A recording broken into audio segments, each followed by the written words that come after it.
आज यानी कि 9 अगस्त को वर्ल्ड ट्राइबल डे, विश्व आदिवासी दिवस मनाया जाता है, जिसको लेकर के एग्जाम में प्रश्न आते रहते हैं। तो उसके हम 5-7 मिनट के अंतर्गत है बेसिक बातें पढ़ेंगे, भारत की राजस्थान के प्रमुख आदिवासियों के बारे में है।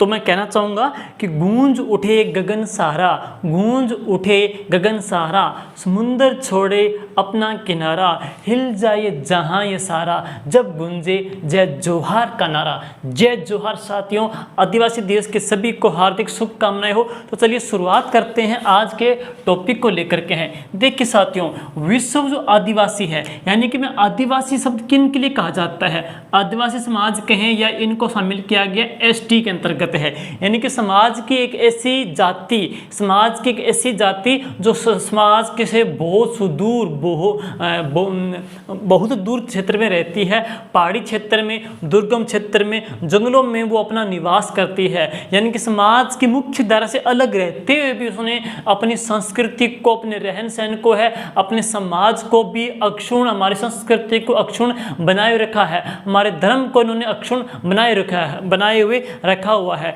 तो उन्हीं समाज के अंतर्गत इन रहने वाली जातियों को अपना सामाजिक जो स्थान है वो उचित दिलवाने के लिए यूएनओ के द्वारा सबसे पहले विश्व आदिवासी दिवस की घोषणा की गई थी 9 अगस्त को, कि विश्व आदिवासी दिवस मनाया जाएगा 9 अगस्त को है। लेकिन ये घोषणा 1994 को हुई थी। तो विश्व आदिवासी दिवस आपसे पूछे घोषित कब किया गया था भाई, तो विश्व आदिवासी जो दिवस घोषित किया गया था यूएनओ के द्वारा 1994 को। लेकिन आपसे पूछा जाए फर्स्ट आदिवासी दिवस है, फर्स्ट जो आदिवासी जो दिवस है वह कब बनाया गया था, तो पहला भाई आदिवासी दिवस जो बनाया गया था 9 अगस्त 1995 को। तो पहला जो आदिवासी दिवस है वो 9 अगस्त 1995 को बनाया गया था। लेकिन डिक्लेयर कब किया गया था 1994 को। तारीख कौन सी है, 9 अगस्त को वर्ल्ड ट्राइबल डे मनाया जाता है। अब बात करते हैं इन आदिवासी समाज को लेकर के। सुनिए साथियों, आदिवासी समाज को लेकर के भारत के अंतर्गत हम इनकी चर्चा करेंगे। भारत के अंतर्गत कौन सा आयोग वगैरह है, भारत के अंतर्गत है, इनको लेकर के कौन कौन से प्रश्न आते रहते हैं। तो सुनिएगा साथियों, हम बात करूंगा देश के महामहिम के द्वारा, देश के जो महामहिम है यानी कि राष्ट्रपति के द्वारा हम बात पढ़ेंगे अनुच्छेद 341, अनुच्छेद 341 एक के तहत है। हमारे देश के राष्ट्रपति के द्वारा अनुच्छेद 341 के एक के तहत है ऐसी जाति जो समाज से मुख्य धारा से दूर रहती है, लेकिन उसकी संस्कृति अलग है, उनके सामाजिक सरोकार, मूल्य, धर्म अलग है, लेकिन उसके बावजूद कहते हैं उन विलुप्त हो रही जातियों को वापस संरक्षित करने के लिए, समाज के मुख्य धारा में बनाए रखने के लिए या लाने के लिए अनुच्छेद 341 के तहत है उनको दर्जा दिया जाता है। किसका, अनुसूचित जनजाति का। तो इनको अनुसूचित जनजाति का दर्जा दिया जाता है, जिनको शेड्यूल ऑफ ट्राइब्स कहते हैं। शेड्यूल ऑफ ट्राइब्स है, आदिवासी है ना, आदिवासी, तो आदिवासी यानी कि ट्राइबल एरिया यानी कि ऐसे क्षेत्र, ऐसी जातियां जो ऐसे क्षेत्र में निवास करती है जो कि जंगलों में हैं, जंगलों में, वनों में रहते हैं, इसलिए उनको क्या बोलते हैं, आदिवासी। यानी कि बहुत समय से, बहुत पुराने टाइम से ये रहते हुए आ रहे हैं। तो इनको शेड्यूल ऑफ ट्राइब्स यानी कि अनुसूचित जनजाति का जो दर्जा है वो देश का राष्ट्रपति अनुच्छेद 341 के तहत देता है। फर्स्ट बात तो भाई ये आ जाती है। दूसरी बात करें, संविधान की 5वीं जो अनुसूची है, संविधान की 5वीं जो अनुसूची है, संविधान की 5वीं अनुसूची के अंतर्गत जो आदिवासी हैं, संविधान की 5वीं अनुसूची के अंतर्गत जो आदिवासी हैं, आदिवासियों को अनुसूचित जनजाति के रूप में मान्यता दी गई है। तो एक प्रश्न ये भी बनता है कि इन आदिवासियों को एसटी यानी कि अनुसूचित जनजाति के रूप में जो मान्यता दी है, स्वीकृत किया गया है, कौन सी अनुसूची के तहत है, 5वीं अनुसूची के तहत है। लेकिन अनुसूचित जनजाति का जो दर्जा है देश का महामहिम है वह 341 एक के तहत है, देता है। दूसरी बात करते हैं, पहला जो वर्ल्ड आदिवासी दिवस है वो कब बनाया गया था, 9 अगस्त 1995 को बनाया गया था। अब बात करेंगे देश के अंतर्गत है, भारत के अंतर्गत हम बात करेंगे अनुसूचित जनजाति आयोग है, अनुसूचित जनजाति आयोग है, भारत में अनुसूचित जनजाति आयोग है भाई, यह कब बना था? तो इसकी तारीख आएगी 9 फरवरी 2004। तो 9 फरवरी 2004 को अनुसूचित जनजाति आयोग का गठन किया गया था। और 5वीं अनुसूची के तहत है आदिवासियों को अनुसूचित जनजाति के रूप में मान्यता प्रदान की गई है। 341 के तहत है, देश का महामहिम है, इनको ये दर्जा देता है। अब बात करेंगे नेक्स्ट है इनके बारे में कि भारत में ज़्यादा कहाँ पे है और ये कम कहाँ पे है। भारत के प्रमुख जनजातियों को लेकर चर्चा करेंगे साथियों। तो सुनिएगा, भारत की बात करते हैं तो भारत के अंतर्गत सुनिए, सबसे पहले भारत के अंतर्गत है ये ज़्यादा है। भारत में ज़्यादा है किस आधार पर? संख्या के आधार पर है। तो भारत में पूछ ले अनुसूचित जनजाति संख्या के आधार पर ज़्यादा कहाँ पे है? तो मध्य प्रदेश के अंतर्गत है। और भारत में ये अनुसूचित जनजाति यानी कि जो एसटी है ये ज़्यादा है किस आधार पे? प्रतिशत के आधार पे। तो कहाँ पे है? मिजोरम के अंतर्गत है। तो प्रतिशत में या अनुपात की दृष्टि से ज़्यादा कहाँ पे है? मिजोरम में है। जबकि संख्या के आधार पे ज़्यादा कहाँ पे है? एमपी के अंतर्गत है। ये तो बात आती है भारत के प्रमुख जनजातियों को लेकर के है। जैसे कि बात करते हैं गोंडा जनजाति आंध्र प्रदेश के अंतर्गत है, आवो जनजाति असम के अंतर्गत आ जाती है, कुकी जनजाति मणिपुर के अंतर्गत आ जाती है, खासी गारो जनजातियां पड़ते हैं तो मेघालय के अंतर्गत आ जाती है, थारू जनजाति भी उत्तराखंड क्षेत्र में पाई जाती है। इसके अतिरिक्त है सहरिया मीणा भील है, राजस्थान के अंतर्गत पाई जाते हैं। तो ये कुछ जनजातियां हैं भारत की है। अब हम बात करते हैं राजस्थान को लेकर के। साथ देखिए, तो राजस्थान की बात करें कि राजस्थान के अंतर्गत है जनजातियां ज़्यादा कहाँ पे हैं। तो सुनिए, मैं बात करता हूँ राजस्थान को लेकर के हैं। तो राजस्थान की जब बात करेंगे, राजस्थान की टोटल जनसंख्या है, राजस्थान की टोटल जो जनसंख्या है उनकी मैं बात करूँ, टोटल जनसंख्या में से एसटी पूछे, अनुसूचित जनजाति पूछे कितने प्रतिशत पे है? तो 13.5% है, 13.48 है। तो राजस्थान की टोटल जनसंख्या में अनुसूचित जनजातियों का बाहुल्य कितना है? 13.48% है। और जनजातियों की दृष्टि से राजस्थान का भारत में भाई जो स्थान है वह स्थान कौन सा है? 8वां स्थान आ जाता है। पहला स्थान किसका है? मध्य प्रदेश का जाता है। और राजस्थान की टोटल जनसंख्या में से एसटी कितने पे है? 13.5% है। अब सुनिए, और मैं बात करूं राजस्थान के अंतर्गत है टोटल जो एसटी है, राजस्थान के अंतर्गत टोटल जो एसटी बोली तो शेड्यूल ऑफ ट्राइब्स है, शेड्यूल ऑफ ट्राइब्स कहते हैं, अनुसूचित जनजाति कहते हैं। राजस्थान के अंतर्गत टोटल जो एसटी है, एसटी की मैं बात करूं तो संख्या के आधार पर ज़्यादा कहाँ पे है और संख्या के आधार पे न्यूनतम कहाँ पे है।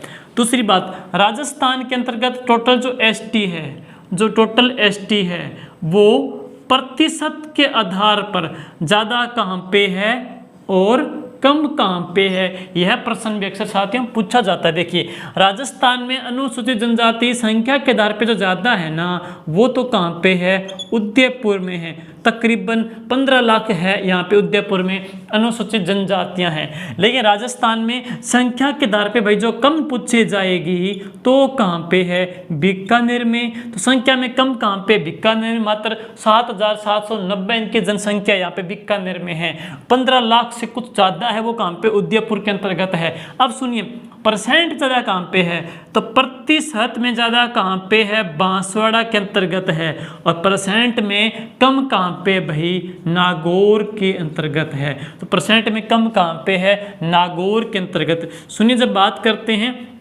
राजस्थान के अंतर्गत, जैसे इस साइड में पड़ता है बीकानेर और इस साइड में पड़ता है उदयपुर है। और यहाँ पे बिल्कुल नीचों नीच कौन सा जिला है? बांसवाड़ा है। बिल्कुल बात करते हैं मध्य का जो जिला कौन सा जाता है वह कौन सा है? नागौर का। देखो, इसी एक ही पट्टी के ऊपर है। अब देखो, आपको पता है कि राजस्थान में ज़्यादा कहाँ पे होगा? दक्षिण में। दक्षिण में ज़्यादा क्यों है? क्योंकि दक्षिण के अंतर्गत अरावली की पहाड़ियाँ हैं, अरावली का क्षेत्र ज़्यादा है, वहाँ पे पेड़ पौधे ज़्यादा है, खनिज ज़्यादा है, पेड़ वन संपदा ज़्यादा है। और आदिवासी जो लोग हैं वो वनों में रहते हैं, इसीलिए इनका जो बाहुल्य है वो कहाँ पे है, वन्य क्षेत्र में ये ज़्यादा पाए जाते हैं। दूसरी जो बात करते हैं, सिंपल सी बात है, ज़्यादा कहाँ पे होंगे, ये उदयपुर के अंतर्गत ज़्यादा होंगे है, और कम कहाँ पे होंगे, बीकानेर में। संख्या के आधार पे है। परसेंट में देखो, परसेंट में बिंदी है यहाँ पे, तो यहाँ पे बांसवाड़ा के ऊपर भी क्या बिंदी, क्योंकि कई बार क्या बच्चे कंफ्यूज हो जाते हैं, पेपर में पूछेगा कि प्रतिशत के आधार पर ज़्यादा कहाँ पे, एक ऑप्शन में उदयपुर भी रखा होगा वहाँ पे, एक ऑप्शन में वो बांसवाड़ा भी रखेगा। तो बांसवाड़ा में बिंदी देखेंगे, बिंदी से बिंदी वाला जिला है, तो कम आपको बीकानेर नहीं चलना, क्योंकि टेढ़ा चलना नहीं, आपको बिल्कुल सीधा चलना यहाँ पे है। तो बांसवाड़ा में ज़्यादा है, कम बीकानेर के अंतर्गत अकॉर्डिंग टू परसेंटेज। अब अकॉर्डिंग टू संख्या पूछ जाएगी तो ज़्यादा कहाँ पे, उदयपुर में है, कम कहाँ पे है, बीकानेर के अंतर्गत है। और राजस्थान की टोटल जनसंख्या में से एसटी कितने परसेंट पे है, 13.5% आ जाते हैं। और राजस्थान का अनुसूचित जनजातियों की दृष्टि से भारत में स्थान कौन सा जाता है, 8वां स्थान भी आ जाता है। और अनुसूचित जनजातीय लिंग का लिंगानुपात कितना है, तो राजस्थान के अंतर्गत आपसे पूछ ले अनुसूचित जनजातियों का भाई जो लिंगानुपात है वह कितना है, 948 है। और हमारा एक ऐसा जिला है डूंगरपुर, जो राजस्थान का नहीं अपितु संपूर्ण भारत का प्रथम साक्षर आदिवासी जिला है। तो यह कुछ इनके लेकर के खूबियां भी आ जाती है। अब बात कई बार कर लेते हैं, राजस्थान के अंतर्गत है कौन कौन सी जनजातियां पाई जाती है। सुनिए साथियों, कई बार राजस्थान की जो जनजातियां उनसे भी प्रश्न पूछते रहते हैं। तो राजस्थान के प्रमुख है कौन कौन सी जनजातियां हैं। राजस्थान की मैं जनजातियों का जब जिक्र करूं तो सुनिए, सबसे पहले बात करते हैं एक जनजाति कौन सी आएगी, भील जनजाति आएगी। फिर हम बात करेंगे दूसरी कौन सी, मीणा जनजाति पढ़ेंगे। इसके पश्चात है तीसरी जनजाति कौन सी है, वह आएगी ग्रासिया जनजाति है। और चौथी जो पढ़ेंगे तो कौन सी आएगी, डामोर जनजाति है। और इसके पश्चात पढ़ते हैं तो कौन सी है, सहरिया जनजाति है। नेक्स्ट पढ़ेंगे तो कथोड़ी जनजाति आ जाती है। अगली कौन सी है, कथोड़ी जनजाति पढ़ते हैं। इसके पश्चात सुनिएगा नेक्स्ट है सांसी जनजाति है। और कौन सी है, कंजर जनजाति है। कुछ ही महत्वपूर्ण जनजातियां, इनमें से एक दो जाति भी है, लेकिन इनको भी आदिवासी क्षेत्र के अंतर्गत शामिल किया गया है। अब बात करें साथियों, सबसे पहले इतनी जनजातियां आपसे पूछे सबसे पुरानी कौन सी है, तो राजस्थान की इतनी जनजातियों में सबसे पुरानी कौन सी है, तो भाई कौन सी है, भील है। भील सबसे पुरानी जनजाति है। और कर्नल टोड ने इनको क्या कहा है, वन पुत्र कहा है। भील बना है द्रविड़ भाषा के व्हील से। व्हील का मीन्स क्या होता है, तीर कमान होता है। तीर कमान है, जंगल में रहने वाले शिकार करने के लिए प्रयोग में लेते हैं। कर्नल टोड ने इनको वन पुत्र कहा है। ये राजस्थान की सबसे पुरानी जनजाति भी आ जाती है। और भील है सबसे ज्यादा कहाँ रहते हैं भाई, भील ज्यादा कहाँ रहते हैं, उदयपुर क्षेत्र में इनका बाहुल्य ज्यादा है और सबसे पुरानी जनजाति है। इनको वन पुत्र कर्नल टोड ने कहा है। भीलों को लेकर के कई भीलों के व्यक्ति राजस्थान में चर्चित हैं। राजस्थान का सबसे प्राचीन जो राजवंश है वो मेवाड़ राजवंश है। मेवाड़ के राजाओं का जो राज चिन्ह है उसमें एक तरफ तो जैसे क्षत्रिय राजपूत का चित्र बना हुआ है, बीच में चित्तौड़गढ़ दुर्ग बना हुआ है, दूसरी तरफ है एक भील का चित्र बना है। कहते हैं पुंजा भील थे, महाराणा प्रताप की सेना के हम कह सकते हैं चंद्रावल जो सेना थे उसके सेनापति भी थे हैं। दूसरी जो बात इसके अलावा अपने करते हैं कि मेवाड़ का जब राजा थे, मेवाड़ के राजाओं का जो राज्याभिषेक करते थे, राज तिलक करते थे, तो मेवाड़ में एक गांव पड़ता है, उदयपुर में गांव पड़ता है जिसका नाम है उंदरिया गांव। उंदरिया गांव का जो भील है वो अपने अंगूठे से इनका राज तिलक भी करते थे हैं। और इसी मेवाड़ के दक्षिण के क्षेत्र में एक भील बालिका का भी नाम आता है जिसका नाम क्या है, करण, जिसका नाम पढ़ते हैं कालीबाई है। कालीबाई ने अपनी शिक्षा के क्षेत्र में अपना नाम आता है, उनके शिक्षा के क्षेत्र में उनके लिए पुरस्कार भी दिया जाता है। अपने गुरुदेव को बचाने के लिए उन्होंने रस्सी काटी थी और खुद वहाँ पे अंग्रेजों की गोली का शिकार हो गई थी। भीलों के अंतर्गत तुलसी भील का भी नाम आता है जिसने पैदल चल करके बिजोलिया आंदोलन में जन जागृति फैलाई थी। भीलों के अंतर्गत बात करते हैं तो कर्णा भील का भी नाम आता है जिसका नाम लंबी मूंछों की वजह से Guinness book of world record में भी दर्ज आ जाता है। तो कुछ चर्चित शख्सियत हैं और इसी जाति के लिए, सुनिए, इसी जाति के लिए कुछ उदार कार्य भी हुए हैं। जैसे हम कह सकते हैं एक चला है कौन सा आंदोलन है, लसाड़िया आंदोलन चला है। एक कौन सा चला है, भगत आंदोलन चला है। एक कौन सा, एक ही आंदोलन है। अब बात करते हैं लसाड़िया को लेकर के है। जैसे कि अब बात करेंगे संत मावजी ने भील जनजाति के लिए एक आंदोलन चलाया था, लसाड़िया आंदोलन है, जिसका मुख्य उद्देश्य क्या था, इस जनजाति में जो छुआछूत की कुप्रथा थी उसको दूर करने के लिए लसाड़िया आंदोलन संत मावजी ने चलाया। संत मावजी वही संत है जिसने निष्कलंक संप्रदाय की स्थापना की थी तथा बेणेश्वर के अंतर्गत 1727 में खंडित शिवलिंग की स्थापना की थी। वो संत कौन से हैं, संत मावजी है। बात करते हैं भगत। भगत भीलों के अंतर्गत है। सामाजिक बुराइयों को दूर करने के लिए गुरु गोविंद गिरी ने भगत आंदोलन भी चलाया है। अब बात करते हैं एक ही है, एक एक करके पिरोते हैं मोतियों को मोतीलाल जी तेजावत ने। तो भील जनजाति के लिए मोतीलाल तेजावत ने एक ही आंदोलन भी चलाया था। एक ही आंदोलन चलाया था मोतीलाल तेजावत ने, ये गुरु गोविंद गिरी ने, ये संत मावजी ने है। बात करते हैं भीलों के लिए ही बात करते हैं तो भीलों के लिए ही गुरु गोविंद गिरी ने समसभा की स्थापना भी की थी। और भील जो जनजाति है, भील जो जनजाति है, इनके अंतर्गत बात करते हैं और जो महत्वपूर्ण जो खूबियां रहती है बहुत तमाम प्रकार की है। सबसे प्राचीन नाटक भी भीलों का है, गौरी है। सबसे प्राचीन वस्त्र भी भीलों का है, नांदना है। सबसे पुरानी जनजाति भी कौन सी है, भील जनजाति आ जाती है। कभी टॉपिक जब करेंगे जनजाति का टॉपिक तो अकेले इस भील जनजाति में 3 घंटों की क्लास होती है, तब जाकर के पूरा होता है। कभी कराएंगे अब इसको लेकर के हम। अब बात करते हैं मीणा है। सुनिए, तो राजस्थान की अगली जो जनजाति है वो कौन सी है, मीणा जनजाति है। तो मीणा जनजाति की जो बड़ी खूबी पढ़ेंगे वो क्या है, देखिए मीणा जनजाति है उसका बाहुल्य ज़्यादा कहाँ पे है, जयपुर के अंतर्गत है। ज़्यादा कहाँ रहती है, ये जयपुर के अंतर्गत रहती है। लेकिन सुनिए पहली बात क्या है, राजस्थान की एकमात्र जनजाति है जिसको अंग्रेजी सरकार ने घोषित किया था, जयराम पेशा जिसको घोषित किया था। दूसरी बात सुनिएगा इस जनजाति को लेकर के, राजस्थान की सभी जनजातियों में क्या है, सबसे ज़्यादा है। तो राजस्थान की सबसे पुरानी तो भील पड़ी थी, लेकिन राजस्थान की सबसे ज़्यादा जनजाति कौन सी है, तो कौन सी है, मीणा जनजाति है। राजस्थान की तमाम जनजातियों में से सबसे ज़्यादा जो एजुकेटेड है वह भी कौन सी है, तो मीणा जनजाति है। ज़्यादा कहाँ रहती है, जयपुर के अंतर्गत रहती है। जैन मुनि मगन सागर ने मीणा पुराण ग्रंथ लिखा था। इस मीणा पुराण ग्रंथ में इन्होंने इस जनजाति की 5200 गोत्र बताई है, 5200 गोत्र बताई है, 24 खांप बताई है। मीणा का मतलब होता है मीन, यानी कि स्वयं को भगवान मछली से अवतरित मानते हैं और इस जनजाति में मछली का मांस नहीं खाया जाता है।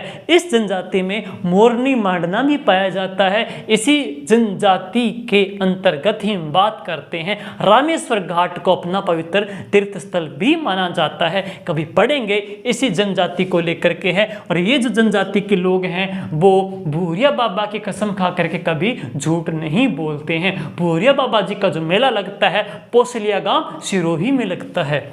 अब देखिए ग्रासी सिरोही, ग्रासी सिरोही, तो ग्रासी सिरोही, ग्रासिया जनजाति कहाँ रहती है, सिरोही में रहती है। बड़ी बात क्या है, राजस्थान की ये तीसरी बड़ी जनजाति है जो नाचने गाने बजाने वाली जनजाति है। वो कौन सी है, ग्रासिया सिरोही। सिरोही में इनके 24 गांव इकट्ठे रहते हैं जिनको भाकर पाटा भी कहा जाता है। ड से डामो, ड से डूंगरपुर, ड से डामोर, ड से डूंगरपुर। तो डामोर जनजाति है वो कहाँ रहती है, डूंगरपुर के अंतर्गत रहती है। बड़ी बात एक बता दूं, सुन लीजिएगा, इस जनजाति में पुरुष भी महिलाओं की तरह आभूषण पहनते हैं। डामोर है वेरी वेरी इंपॉर्टेंट शहर या शहर।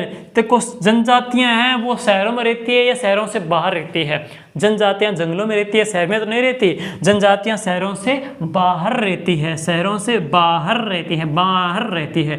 शहरिया कहाँ रहते हैं, बारा में रहते हैं। और राजस्थान की एकमात्र जनजाति है जो भारत सरकार के द्वारा क्या की गई है, आदिम घोषित की गई है।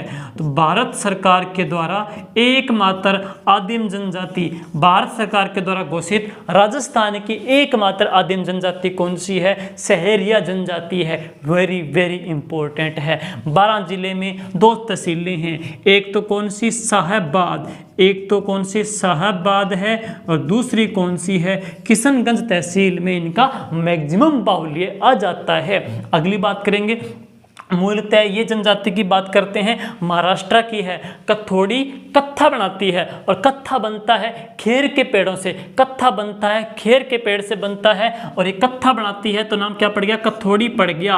और इस जनजाति का जो बाहुल्य ज़्यादा वो कहाँ पे है? उदयपुर के अंतर्गत है। लेकिन ये मूलतः कहाँ की है? तो मूलतः ये जनजाति भाई महाराष्ट्र की है। बड़ी बात क्या सुन लीजिए, बड़ी बात कान खोल के सुन लीजिए, क्या है बड़ी बात? ये आएगी कि इस जनजाति में बंदर का मांस खाना प्रिय माना जाता है। इस जनजाति में महिला पुरुष दोनों मिलकर के शराब पीते हैं, महिला पुरुष मिलकर के दोनों शराब पीते हैं। कथोड़ी जनजाति में कत्था बनाती है, महाराष्ट्र से आई है। ज़्यादा कहाँ रहती है? उदयपुर के अंतर्गत ज़्यादा रहती है। अब बात करते हैं सांसिक को लेकर के। देखो सांस को भरना पड़ता है, सांसी जनजाति में सांस को भरना पड़ता है, सांस को भरना पड़ता है। सांसी जनजाति कहाँ पे है? भरतपुर के अंतर्गत है। वेरी वेरी इंपॉर्टेंट एक बात आएगी, सुनो क्या बात आएगी। वर्तमान का समाज में जो दहेज कलंक प्रथा चल रही है, दहेज के ऊपर एक प्रकार का तिखा सा प्रहार करती है। ये किस प्रकार?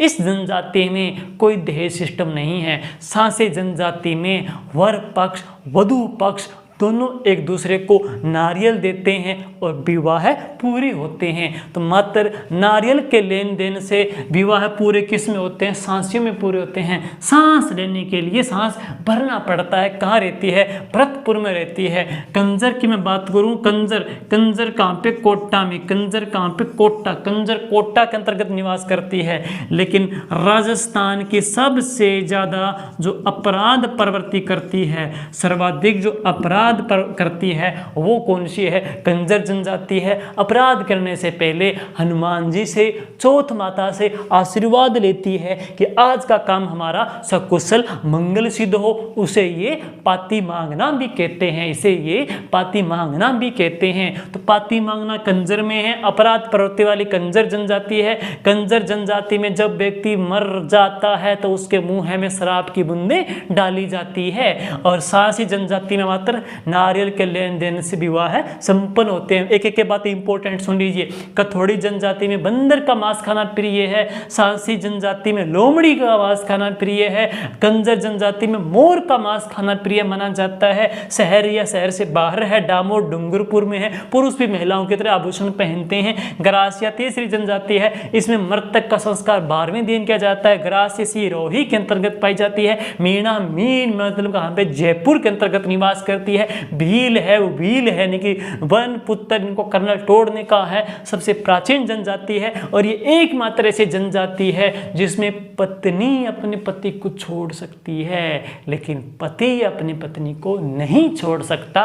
तो वो जनजाति कौन सी? भील जनजाति है। तो ये साथियों कुछ आदिवासी समाज की, जनजातीय समाज का जो दिन विशेष उपलक्ष्य है, यानी कि मैं कहूँ कौन सी 9 अगस्त है, उसके उपलक्ष्य में थोड़ा सा फैक्ट बनाया है। हालांकि टॉपिक जब भी कभी कराएंगे तो इंडिया की जनजातियां कराएंगे और राजस्थान की जनजातियां भी कराएंगे। काफ़ी वाइड टॉपिक है। मैंने एक प्रकार बड़ी बड़ी बातें बताई है क्योंकि आज का दिन है जय जोहार का दिन। जय जोहार का नारा गूंजे और हजी जय जोहार के दिन की बात करें, वर्ल्ड ट्राइबल डे की बात करें, यानी कि 9 अगस्त को है विश्व आदिवासी दिवस के रूप में बनाया जाता है। तो साथियों सभी को एक बार पुनः हार्दिक शुभकामनाएं। वीडियो अच्छा लगे तो लाइक कीजिएगा, कमेंट कीजिएगा और शेयर कीजिएगा। जय हिंद, जय भारत।